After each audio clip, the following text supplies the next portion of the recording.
শনিবাৰে দিনৰ 12 বজাৰ পৰা 2 বজালৈ চিচিবৰগাঁও চক্ৰ বিষয়া কাৰ্যালয়ৰ সন্মুখত চিচিবৰগাঁৱত উপজিলাৰ মুখ্য কাৰ্যালয় স্থাপনৰ দাবীত অবিৰতভাৱে অনুষ্ঠিত হৈ থকা প্ৰতিবাদী কাৰ্যসূচীৰ আজি চিচিবৰগাঁও সচেতন খিলঞ্জীয়া মুছলমান সমাজে উদ্যোগ গ্ৰহণ কৰে।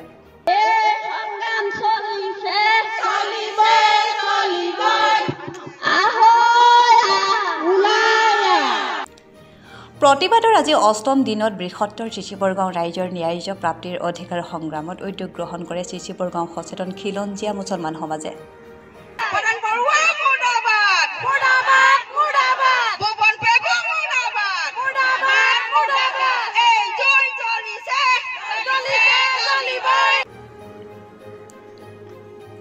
উল্লেখ্য যে যোৱা 30 ডিচেম্বৰৰ পৰা প্ৰতিদিনে চিচিবৰগাঁও উপজিলা মুখ্য কাৰ্যালয় চিচিবৰগাঁৱতে স্থাপনৰ দাবীত অব্যাহত ৰখা প্ৰতিবাদত সাংসদ প্ৰদান বৰুৱা আৰু বিধায়ক ভুৱন পেগুৱে বৃহত্তৰ চিচিবৰগাঁও উন্নয়নত বাধা দি অহাৰ অভিযোগ উত্থাপন কৰাৰ লগতে চিচিবৰগাঁও ৰাইজক প্ৰতাৰণা কৰি চিচিবৰগাঁৱৰ পৰা অফিচ কাছাৰীসমূহ অন্য স্থানলৈ নিয়াৰ চক্ৰান্ত কৰাৰ অভিযোগ উত্থাপন হৈছে।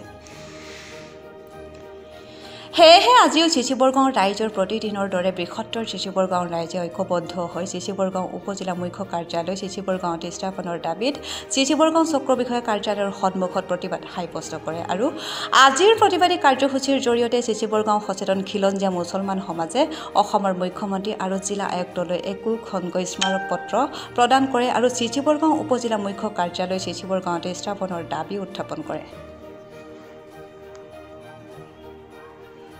চিচিবৰগাঁও দাবী সমিতি হৈ আমাৰ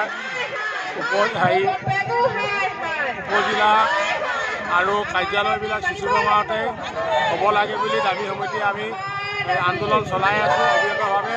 আজি অষ্টম দিনত আমাৰ চলিছে, অষ্টম দিনত আমাৰ কাৰ্যসূচী চলিছে আৰু অবিৰতভাৱে আমাৰ কাৰ্যসূচী চলি থাকিব।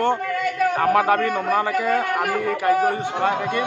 মুছলমান সমাজৰ সম্পাদকে আমি কৈছোঁ যে আমাৰ চিচিবৰগাঁৱতে দিব লাগে। সেয়ে আমাক অনুৰোধ কৰিছোঁ, আমি কিমান বছৰ আগৰ পৰা আপোনালোকক অনুৰোধ কৰি আছোঁ যে আমাৰ চিচিবৰগাঁৱতে এইখিনি হ'ব লাগে বুলি। মাজত ধৰি ভুৱন পেগু আৰু প্ৰধান বৰুৱা ছাৰে আমাক কিয় দুৰ্নীতি কৰিব লাগে? এনেকুৱা কেতিয়াও দুৰ্নীতি কৰিব নালাগে।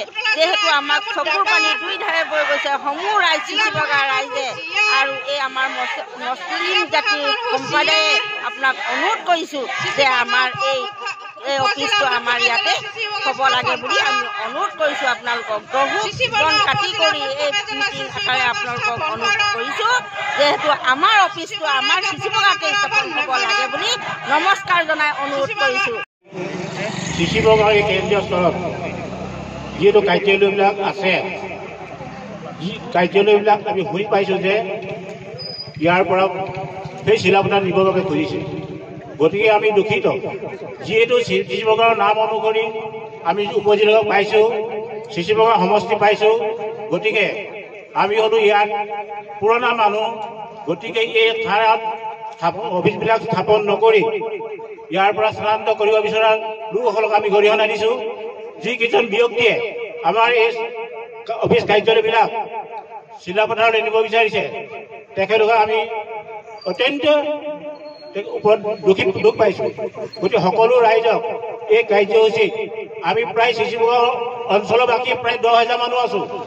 বিশেষকৈ মই কওঁ, মোৰ এৰিয়াই মই নিজৰ যি দোকান আছে, মোৰ নিজৰ 280 ঘৰ মানুহ আছে। প্ৰত্যেক ঘৰৰ মানুহে যদি এজনকৈ হ'লে ইয়ালৈ আহে কিমানখিনি মানুহ হ'ব? গতিকে সকলো ৰাইজে ইয়াত সহযোগ কৰিবৰ কাৰণে মই বিনম্ৰ অনুৰোধ জনাই মই চমু বক্তব্য সামৰণি মাৰিছোঁ।